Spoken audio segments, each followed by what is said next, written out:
I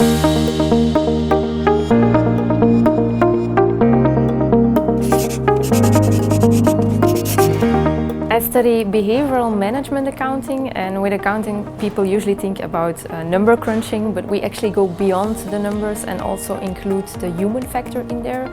So how can we facilitate and influence decision making in organizations? And what I study in particular then is how we can motivate knowledge sharing between employees in organizations.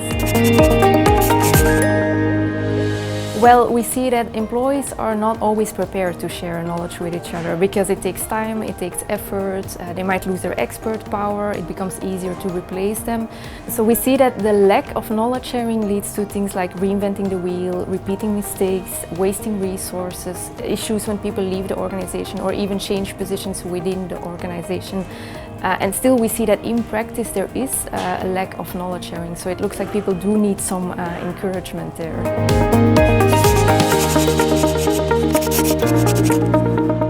I think promising developments are new ways of knowledge sharing that we see these days. So then I think about social media like Facebook, Twitter, but also about new practices like crowdsourcing. So I'm very curious to see in how far organizations will actually adopt these practices and whether that can also influence knowledge sharing in organizations.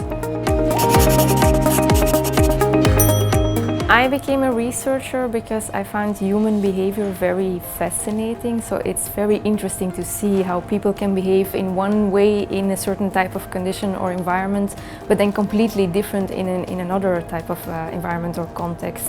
So everyone who works in an organization or ever worked for an organization knows or realizes that things like the way your bonus is structured, your chances of promotion, the way your boss treats you can actually make a difference and influence your behavior. I joined the Maastricht Young Academy because I find it very good that young academics have a voice now.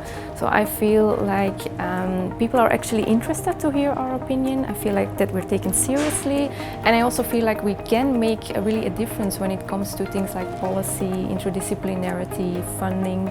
So what I would like to achieve with that is first of all to increase awareness about what is now actually going on in the research world, and then second also inspire people with the events and the activities we organize. So for example the UN Slam, so that's an event where young academics will be able to present their research in a very short and very fun way so that it's also accessible for people outside the research world. I'm a bit more early career stage than the other Maastricht Young Academy members, but that also means that I can actually bring in the perspective of a whole group of people that also deserves to have a voice.